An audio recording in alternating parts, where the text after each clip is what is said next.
This is the Real Estate Power Play Podcast, getting you the information that you need to be a successful real estate investor. Hosted by Mark Monroe, Ronald Walker, Gabe Rodarte, and me, Marty Grizzanti. Combined, we've done thousands of real estate transactions. So get ready for real stories and true case studies on finding deals, growing portfolios, and making money. Welcome to the show.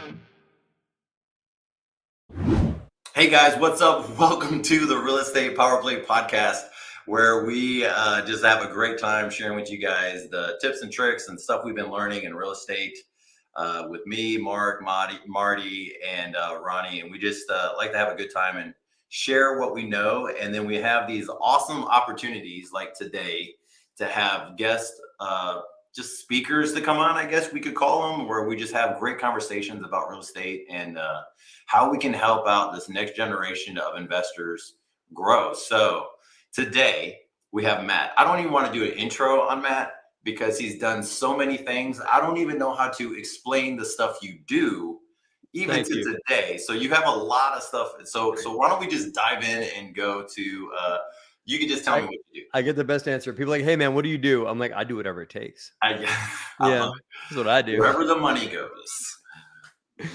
Whenever it's needed. Yeah. You know, just like, I'm going to do the dishes, no problem. Yep, I got that job. Yeah, I got it. Yeah, man, no problem. Yeah, grateful to be here. Thank you for having me. Where do you want to go, man? What do you want to get into? Well, so let's see. So let's dive in. For those who don't know you, on the rare occasion that they don't listen to Bigger Pockets podcast or they don't listen to anything on Bigger Pockets, why don't we just dig there first and then we'll just hop on and move forward.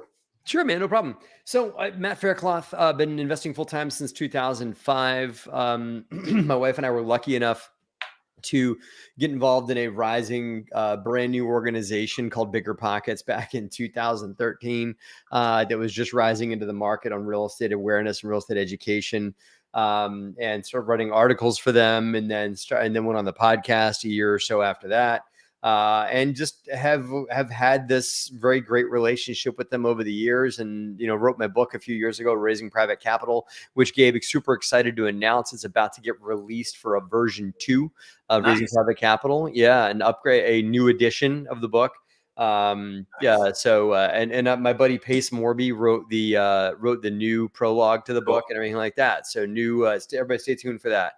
But I'm really, I guess my story is that I've been a rising real estate operator, and I've had the notion that I should put what I do and lessons that I'm learning out there public for people, whether that's on my YouTube channel, in my book, or in blogs that I write, or whatever it is. So I'm continuing to grow and learn and raise my game in business. And I also don't pull any punches on what I'm learning or times that I got my teeth kicked in, or on what I learned from lessons, or what I learned from failures or from successes in this business. So that's me, man. I'm learning every day, and I'm trying to teach every day too. I love it. Yeah, I love it. So since you're doing a 2.0, man, does he want to talk about the book still? Does he still like talking about the book? Yeah, I don't mind. You're doing a 2.0. So this is now what, fresh content, front stuff, or you just see the demand is still there. Yeah. People still need to know this stuff. I love it. Most of the time when Bigger Pockets comes to me and asks me to do something, I just do it because it'll always benefits me, benefits the community. And they've got about the largest megaphone out there, and I get to continue to use it to teach people and convey my message and convey my mindset and everything like that. So they offer me that opportunity to produce a V2 of the book. So a lot of the book is the same, in that, and to qualify for a second version, you just need to have a certain percentage of new content. So there's a new chapter, which is very long, which is, it's not a lot to say, like a lot of all right, let me catch y'all up on everything that happened. Wow. So there was a lot of that. And then there's a new forward. Joe Fairless wrote the original forward, and Pace is writing in a prologue. So Joe's words stay along with Pace coming in. And so all that added up together to a new book. And I wrote a deeper introduction to the book too. Just, you keep learning, you keep growing. Right. And so the final chapter is a lot of what I've learned over the last 4 years since I wrote the book. Some updates on some things that have happened since I wrote the book. 'Cause I told some stories in the book, and then those stories continued to evolve as stories do. Stories kind of keep going, right? So there was more things that happened on some things that I talked about. They're like, all right, let me catch you guys up. Remember that money that got stolen from me? This is what happened. Wow, Remember yeah, this? that'd be This is great. what happened. Yeah. So it was interesting being able to pick the storyline back up years later and catch people up, which was it's fun. That's cool. So this is a huge thing for you. Are you doing like a relaunch or anything like that to do that? So One of the great things, Gabe, of writing a book with a way larger publishing company. I don't have to. All I got to do is to come on podcasts like yours and get to and talk about it. But they are the media giant that know how to get the word out about stuff like that. So they're going to be doing a relaunch and like a remarketing of it and everything like that. So game on. So, all right. So we have, you do so many things. And then I just found out you do storage facilities also. I don't. You don't. So there you go, guys. That's a wrap. And Whoever told you that's a liar. No, I don't do. I own an office building on a lot of multifamily. Okay, multifamily office. Yeah, but offline, when you and I, before we got on the call, I told you we're considering a hotel. Digging into hotels. Yeah, I'm already involved personally in investing in debt. Debt funds and hard money loans, that kind of thing. So DeRosa Group's going to be launching a debt fund as well. Nice. So that's as far as we're in right now. Is that I don't like self-storage. Is just that, there's a lot of people in self-storage right now. As self-storage, I find to be just as heated as multifamily is. So if I were to get into a new asset class, not that I don't believe in self-storage, it's just that to me, that's already there's I don't know if there should be anybody else allowed in that pool. Right. Yeah, that party's full. The bouncers shut that party down. So someone just told me I put an offer in yesterday, and they go, dude, you're like 700 grand below the next lowest offer. And I'm like, I'm not going to buy retail. And they're like, these aren't retail buyers. I was like, that's the problem. Retail buyers are even bigger than that. I'm like, no, no. I mean, something's got to shift in the market, not to get into, I mean, I'm happy to, break out my crystal ball if you break out yours and tell me where you think things are going. But I don't think that this is sustainable, what we're seeing right now with regards to, but I don't know what changes, right? I mean, like interest rates are continue to stay up, but people are continuing to pay 4.5% cap rates, even though it costs them 6.5%, 7% to borrow money, right? We can't make deals work, Gabe. The last deal we bid, and we're bidding one right now in the Carolinas, multifamily in the Carolinas, 200 plus units, right? That's like our, B-class housing, that's a sweet spot, right? That's for us anyway. We love that kind of deal. So we bid it, and I underwrote the deal, and it was like cash on cash year one was 0.5%. Wow. Like with nothing before the point, 0.5%, right? And we are not an operator that will raise capital to pay the pref and I'm not judging anybody that does that. That's just not what we do. But a lot of people will overraise so they can service a pref at 6, 7, 8%. We just, pay out cash flow. So 0.5% year one, like 2% year two, and then magic fairy dust, and you refinance, and then it makes like 10%, right? Yeah. Which I don't, that whole Carolinas, are they dealing? I don't know if this might be in the areas, but in Houston Metro, the underwriting on that has gone bonkers now because of the insurance that has gone up and the taxes that have gone up. Are you guys seeing that also? Yeah. We, when I first got into big multifamily, our rule of thumb was $225 a unit for insurance. And this is like non-floodplain insurance, right? Okay, we are currently paying over $400 a door for insurance. So insurance is pretty much doubled across the board. And I've got stuff that is in floodplains because we will buy, I mean, that's why there's insurance. I mean, I'm not going to buy New Orleans below sea level kind of stuff, but we will buy in properties that do have that. If you got the right insurance policy and you look to see why the flood, why it's in a floodplain, whatever. I got stuff at $600-$700 a door, And so it's crazy what's happened in insurance across the board. Yeah, I'm looking at a deal right now. The guy's insurance has doubled in the last 12 months. And so are you finding Crazy. also that people are not, like, let's say if you underwrote this in 2019, 2020, and there's no way you factored this increase. So No. what happens in your opinion? I mean, you're an experienced guy, you've been around, you have a lot of great friends that are saying, hey, this is what we've seen in the market. What can our audience get from this podcast going, I think I need to be watching out for what? Like, Yeah. what are we watching out for now? You got to be way more conservative in your underwriting.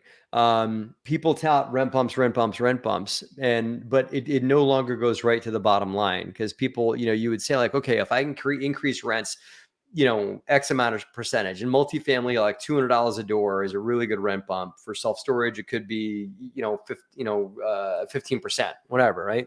Right. That used to go right to your bottom line, because you would just preach like, hey, everything else is static. Nothing else changes. Your real estate taxes don't change. Your maintenance cost doesn't change. All these other kinds of things doesn't change. So if I bump rent by $200, that goes right to my bottom line. You can't say that anymore, because we're in such a changing economy that during that rent bump cycle, you might have to increase. And this is a true story. What happened to us? On-site maintenance tech ended up turning in his 2 weeks, and he's a senior level guy, really, really great guy. So we talked him out of it. He's like, what's it going to take? We ended up having to pay him $4 more an hour.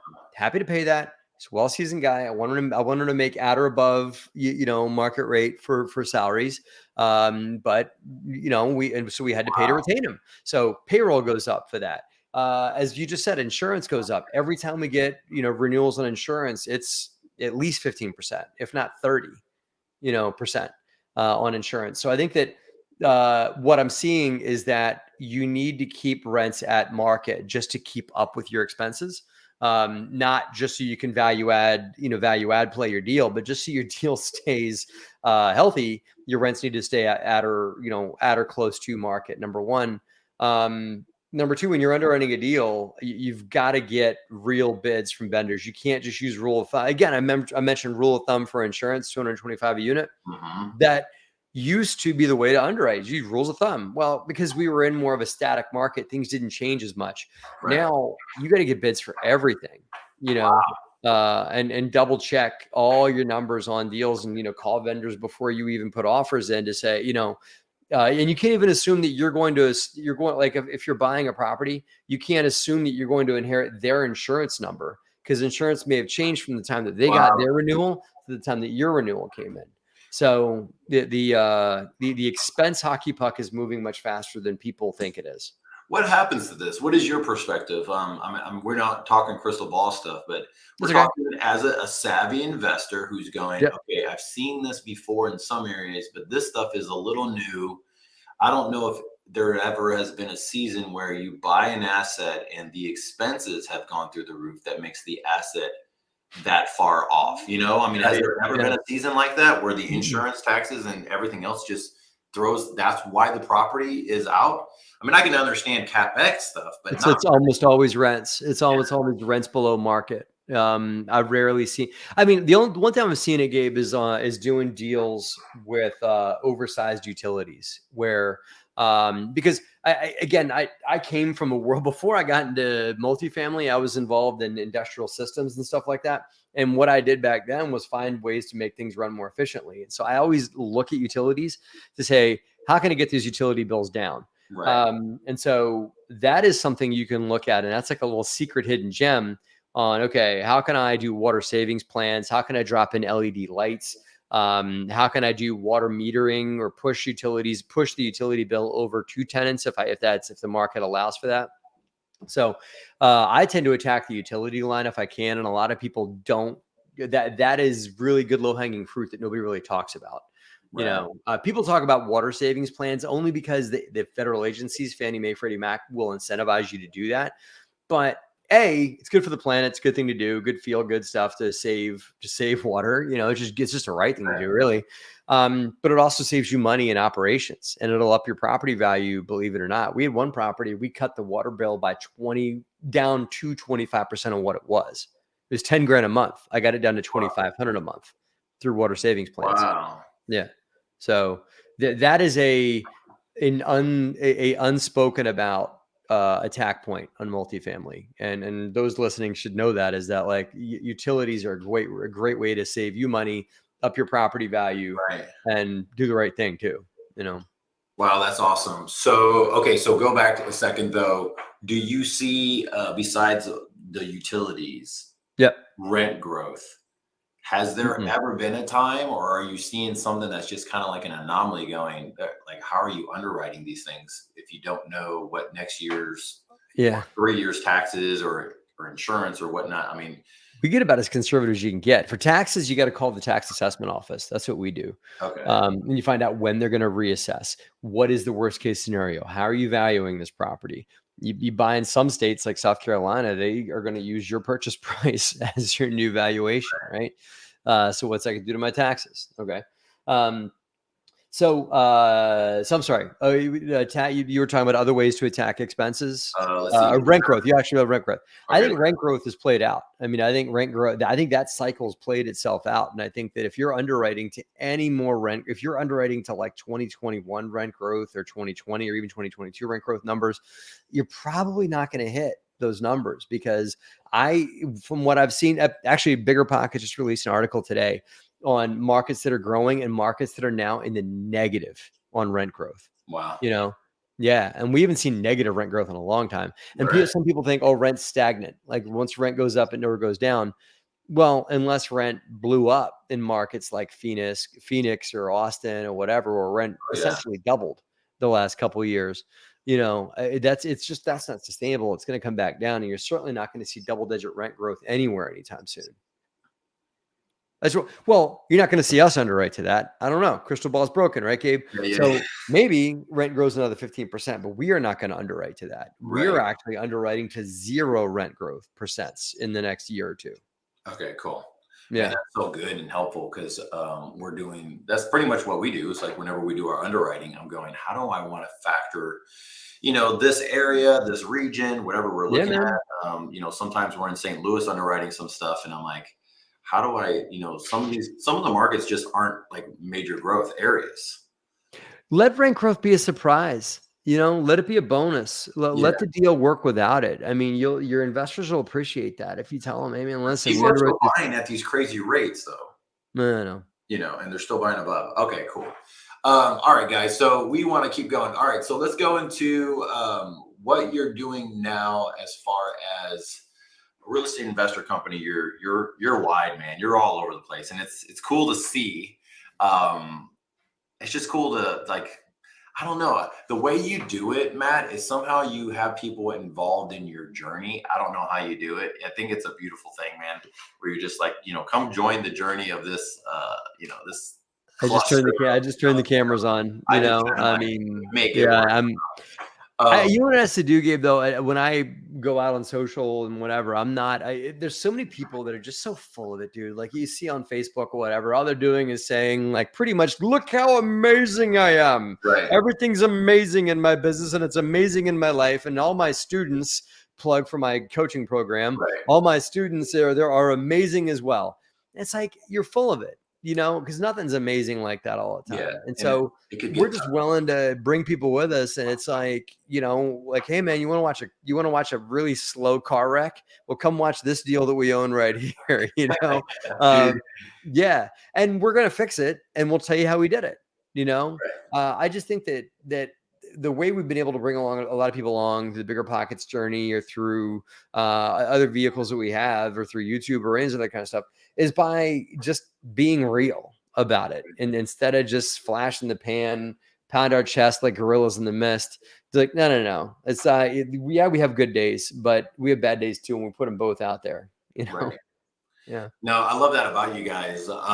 What is something right now, and I know you get this question a lot, but in this current age that you're in, like in your, not just in your business, but in the world that we're in, we're seeing all the crazy stuff that's happening.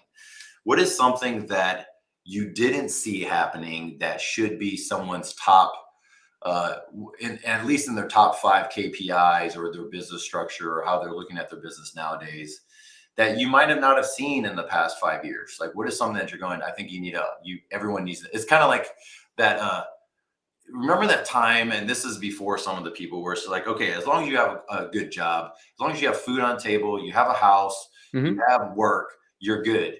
But now it's kind of like, but you got to have a car and you have to have a phone, and then you're good. Like you got to have those things. So what is like one of that type of deal that you're seeing going, okay, this is something that has been changing and you need to have this now in our industry, what we're doing now? Okay. I think what I'm getting is that just you got first we got to stay on top of where like tech conversations are moving. Listen to podcasts that are out there about like the changing world of tech. If you're not familiar with, things like Chat GPT and how it's going to change your business, or AI and those kinds of things. Not like, to completely dork out on it, but I mean, that's going to affect a lot of things. Right. To answer your question from another angle of attack as a real estate owner, there are factors that we used to not think about and take for granted. Like you would just look at a deal and say, okay, I'm going to budget for a 3% expense growth over year for the next X amount of years, right? You can't do blanket rules and all rules of thumb are gone now. Every rule of thumb that we've ever had in this industry should be out the window. You just can't use them anymore. You can't use 1% rule. That's wrong. You can't, because debt rates changed. You can't use, 3%, growth. You can't use 50% expense to income ratio. Yeah, none of these things just make sense anymore, so you got to make up your own rules. And so I think that's the biggest thing is the rule of thumbs are gone. And the last thing I would say that are assumptions that people have rung true over the years, but is not true anymore, is wages, right? Minimum wage has been what? Was it 8.25? Something like that. Yeah. It's been like that for since I can remember, but that is likely going to change very soon, and nobody can live on minimum wage, right? So it's not even worth talking about. Right. So what I'm saying is that wage growth is going to become a real thing. Yeah, I've heard Amazon and their warehouse is now paying $25 an hour for most of their staff or more. Wow. So we're going to see more and more wage growth. That's a good thing for America, but it's also going to affect any property owner is going to see that in their pass-through expenses. If you own property that has direct staff, like multifamily, then you're going to have to pay more and more and more to retain good people.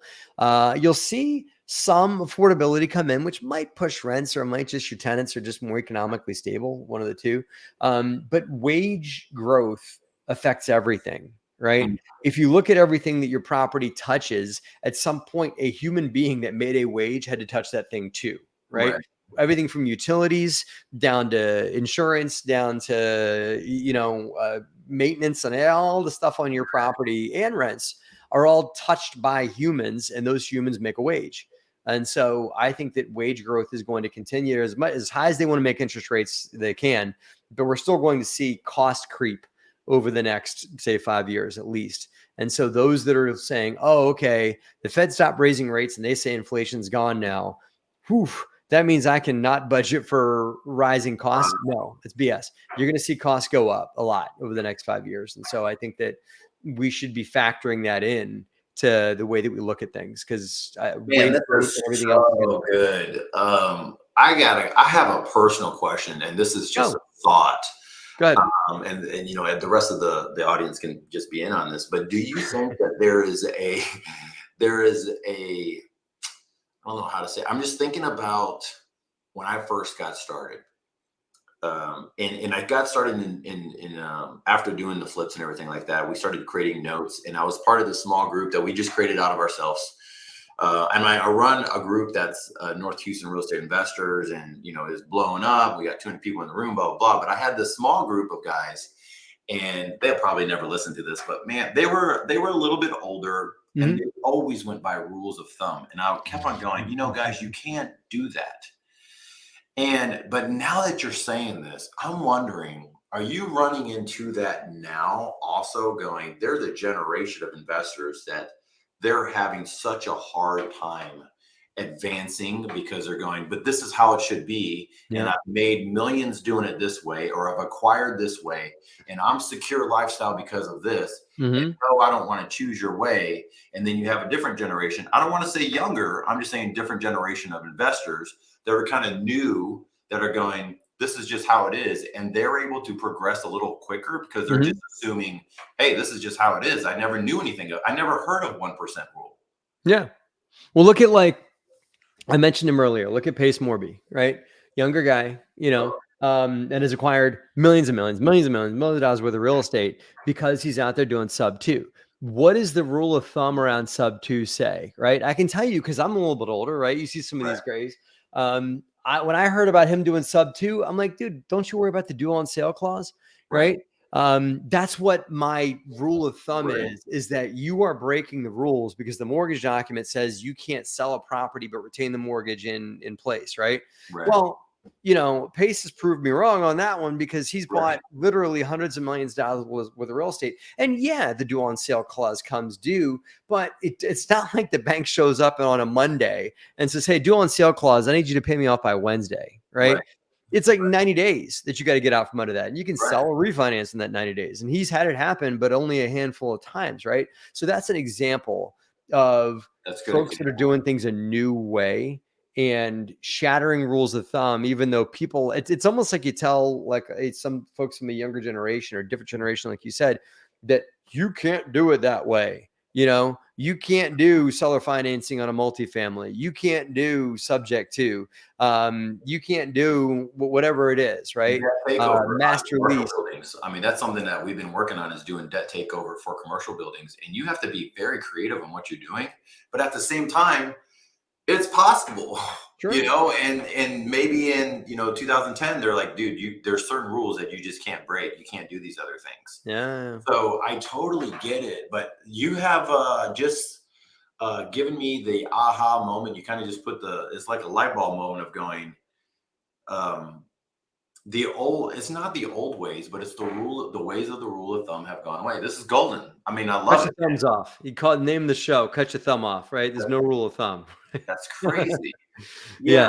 It's awesome. Just the world, just everything's changed, right? I mean, like 1% rule used to make sense when interest rates were fairly static. And so you could say, okay, a deal will cash flow at the 1% rule because it makes sense. And expenses don't go up that much. They only go up about 3% a year. So 1% rule makes sense. Got it. No, it doesn't anymore. And sometimes it does and sometimes it doesn't, right? You might buy a deal that has really high expenses and the 1% rule means that you're going to lose a lot of money, or the 1% rule could mean that you're going to crush it. There's too many variables in real estate these days to use any rule of thumb. You got to roll your sleeves up and start asking the question of how can I make this work? What lever needs to get moved here? It's almost like a detective job, every time you do a deal. Okay, so now that we're moving into that, what are you seeing now that this is not working anymore? You're giving me aha moments as we're talking. I love it. I'll try and give you another one. It doesn't happen very often. Normally I know where you're going and you're like, let me just throw a monkey wrench in. Please. We're gonna work, Gabe. All right, so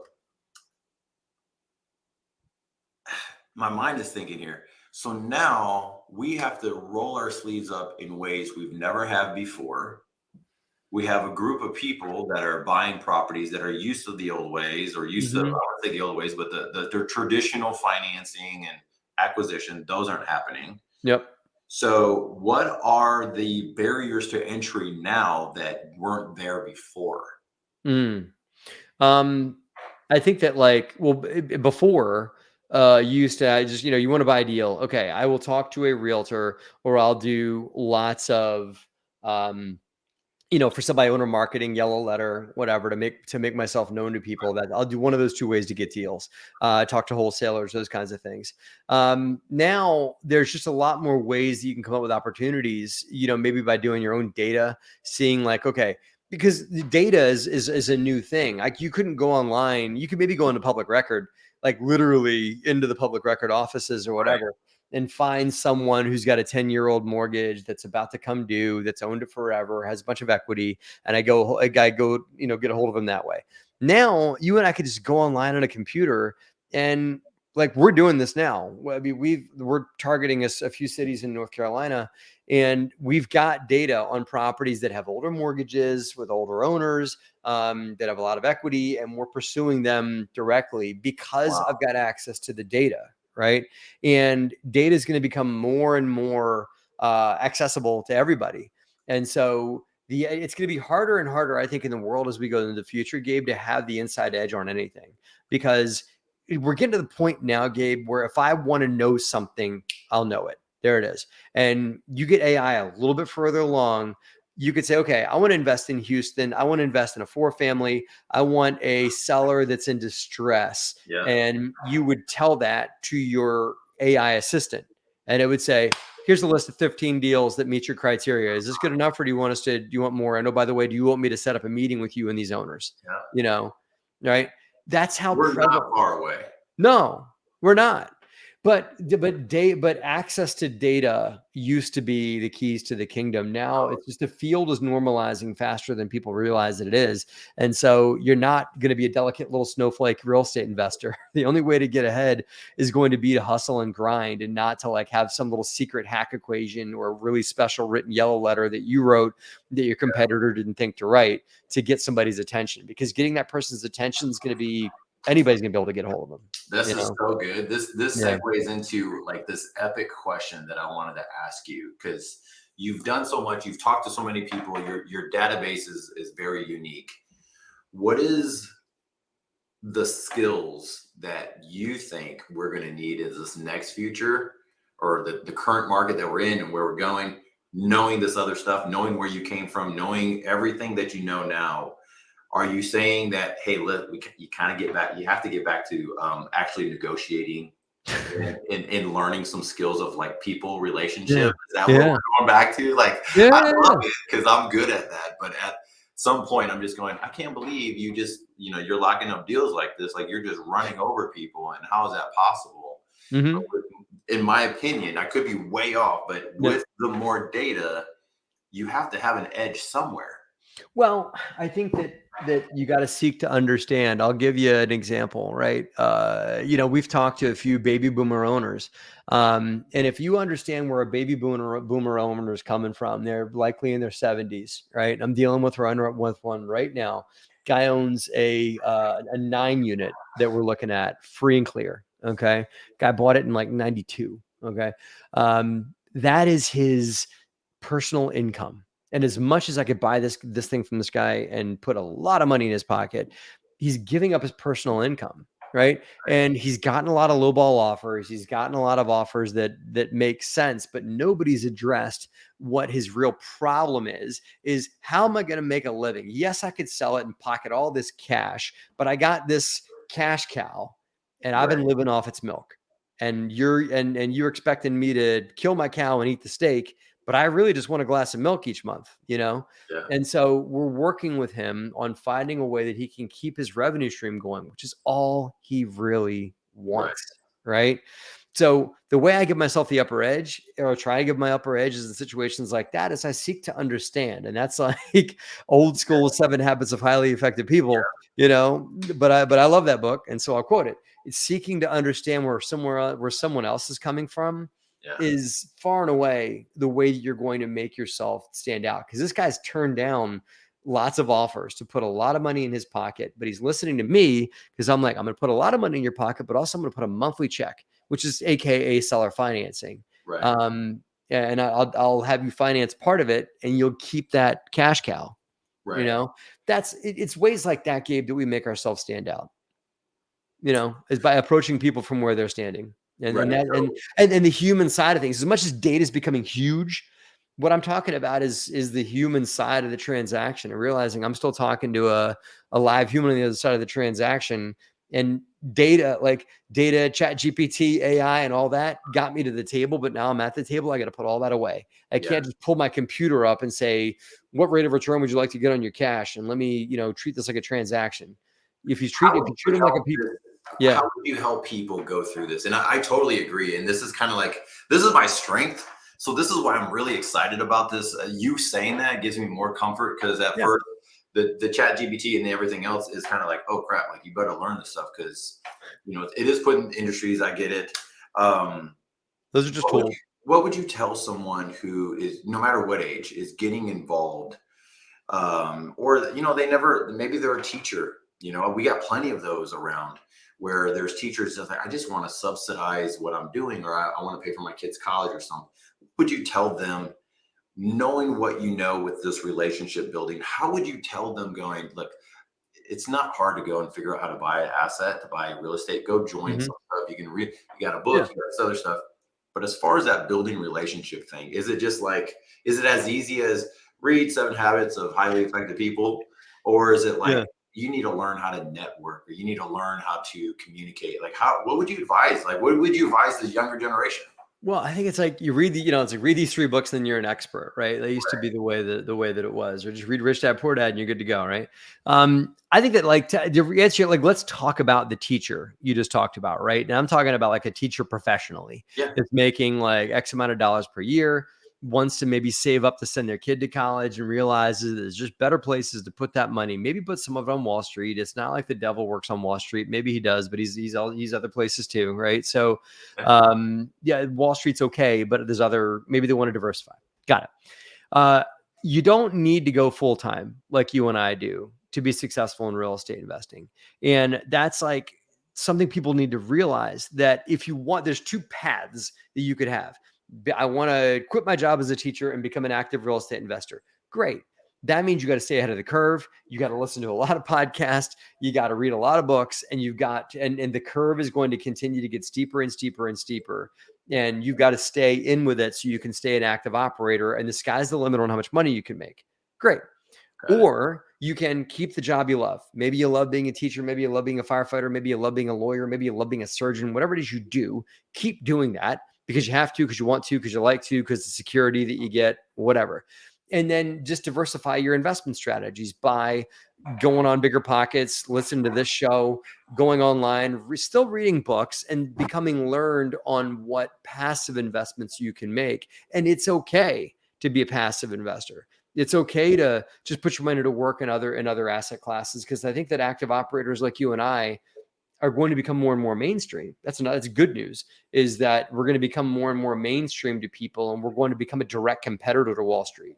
That you can give $1 and buy Microsoft stock, or you could give Gabe that $1 and buy a self-storage center with him, and both those options are going to be just as prevalent and just as in their face because of the expansion of data and access to it. So that school teacher is going to be just as easily find you as they can find a financial planner that's trying to get noticed by them too. Got it. Wow, man, that was awesome. Yeah. That was awesome. Yes. Yeah. This is good. Okay, cool. So we have that. My mind is just going there right now. I just have so many things, dude. Okay, so let's go back to right now, as far as what you're doing, what's the impact you're making. You have the book coming out, you have other stuff moving. What is something right now that you can say this is, and we ask this to everybody who's on when we get to this player start going, what was like the power play move? Because we're called the real estate power players. We like to just find out, like, what was that thing that you're just going? Because most of the time, Matt, I mean, even for me, I'm going, damn, that was a lucky thing. Like, you could call it divine synchronicity. You call it whatever you want. But I just was in a good place at the right time, and I had the moxie to go and just try it out, and it worked. And we launched the networking group, and we did this other stuff. But what was your thing that you're going? It's almost not duplicatable type of a thing. Like it was almost, you know what I mean?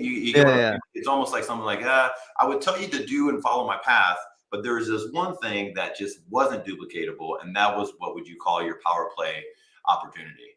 Well, I've seen a lot of growth for myself personally and for my business by focusing on one thing, one asset class, one initiative, and really me focusing on one thing in my company, which is just being the brand, being the billboard of the company, and going on podcasts and producing content and, writing books and that kind of thing. While I have a phenomenal team of people that do the other side of things that I used to do. I mean, Gabe, don't get me wrong. I used to maybe 10 years ago, whatever, I was going around collecting rent myself. I was showing apartments. I was doing all that myself, not because I was good at it, but because I wanted to do it all so I could retain as much of the egg of the profit for myself as I could. Right. And when I know I had that moment to start to diversify, or start to delegate, to other people whether those be partners or employees, I realized that the more I took off my plate, the more money I made. And so that was, I guess, one of the aha moments. I've had a bunch of those. Like, I think back to those moments in time, and I was on the path of life and I took a left instead of a right. And that made all the difference, you know. My wife cold calling Bigger Pockets and Brandon Turner answering the phone, you know, and her pitching him on why her and her husband should be writing articles for them. You know, that's a pivotal moment. We just happen to be in the right place at the right time in a lot of ways. And you can't recreate that because Bigger Pockets is a whole different organization now than it was in like 2012, 2013, when she decided to make that phone call. So I don't what know. would you say to that? So no, that is exactly what I want to hear, because I think that people, you know, when they sign up to coaching programs and other stuff, and we help people through stuff, you know, but it's like, I don't know if it's like the school system that we're in America, where it's like, you got check boxes, you have 1, 2, 3 through 12, you have this step program. And as long as you follow the step program, you're going to make it, you're good. And then people go, wait a minute, there's like, I'm on step 3 and there's 5 ways to go. And then they kind of get into this place of not analysis process, but like, I don't know which way to go. I don't know what I want. I don't know what I'm doing. And in a sense, there's this grit mentality that you have, and that what I see in you guys, when I see in like even our group of going, the people that I'm just going to choose option 1 and just see what happens, because I don't know, you know? And so that's the part that I wanted to get to, is like, you just chose an option that was right there in front of you. And that's really the gold, right? But I didn't pick one option. I didn't pick. It's like I picked the right option. I just picked an option and decided to focus on it, Gabe. You know, and so if somebody's listening to this right now, they're like, "Okay, I want to get going in real estate, or I want to scale up." You know, Gabe does self-storage. Matt does multifamily. I like the way Gabe talks. So I'm going to go I'm going to go self-storage and follow him. Fine, just choose that. But don't allow yourself to change your mind a week from now when you listen to somebody else's podcast and they're talking about Airbnbs. You know, the more you change your mind in focusing, the more you're going to lose, right? So because you got to scale up, you got to allow life to start getting behind you. You know, the universe collaborates around the very confident people that choose a thing that they want to do and just stick with it. You know, and that's so good, because when you get into doing commercial stuff, it is really broad. Like, we started getting into commercial 2 years ago, and everybody was like, dude, you got to pick like a class. You got to pick something. And mine was the easiest thing that was around me. I'm like, I'm picking mobile home parks. Like, that's what I'm going to buy. It's just mobile home parks. So I'm just buying parks. And that's all I was like, this is easy. I had kind of a tiny home park that we kind of made ourselves, type of deal. And so we were like, let's just keep going. I know what a septic tank is now. So I just kept going. You learn that, and you learn like, okay, well, I know that, like, I've heard people like talk crazy stuff about mobile home parks. I don't even think about it. It's like, oh, this mobile home park's on a dirt road. I don't want that. I want one that's on a paved road, or I want one that's on public sewer, public water. I don't want one that's on public water, public sewer, because of blah, blah, blah, blah, blah, right? All these decision points is data I would not know what to do with, right?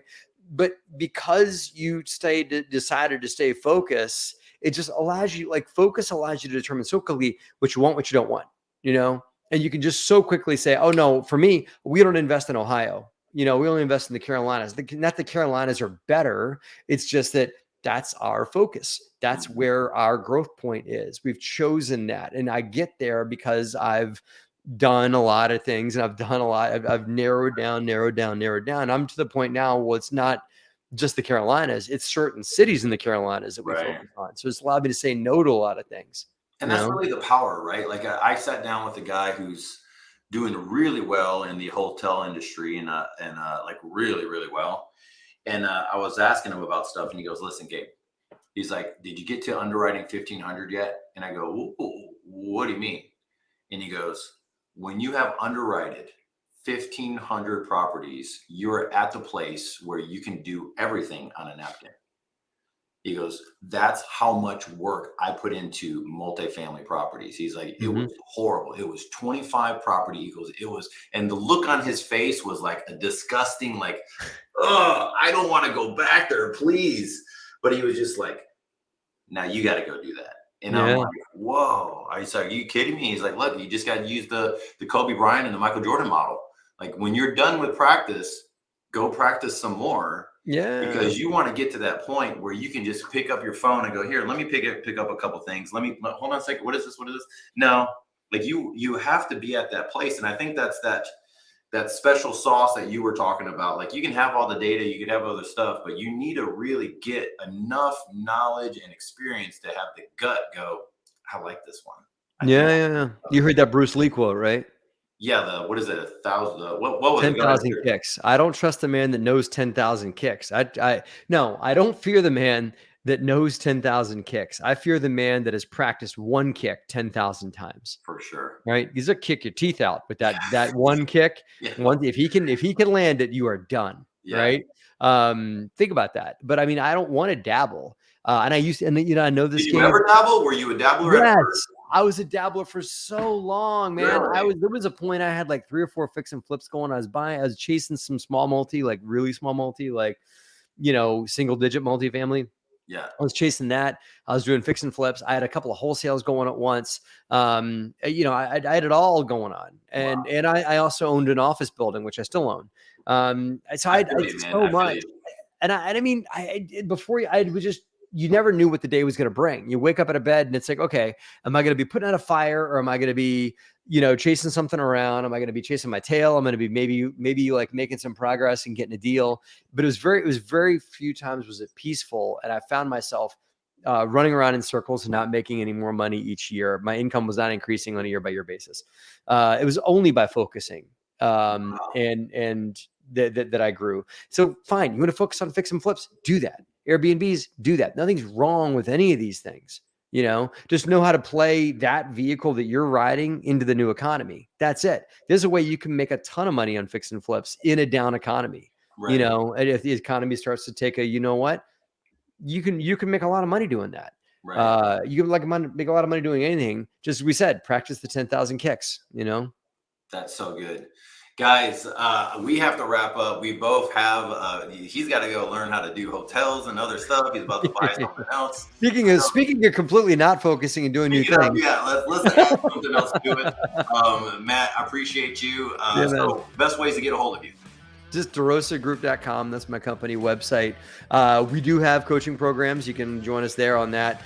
Very affordable coaching programs. You can also learn about passive investing with us. Or you can pick up a copy of my book at DeRosaGroup.com, DEROSA Group.com. Sweet. All right, guys. Matt, appreciate you, brother. You too, Talk to you later, guys. Peace.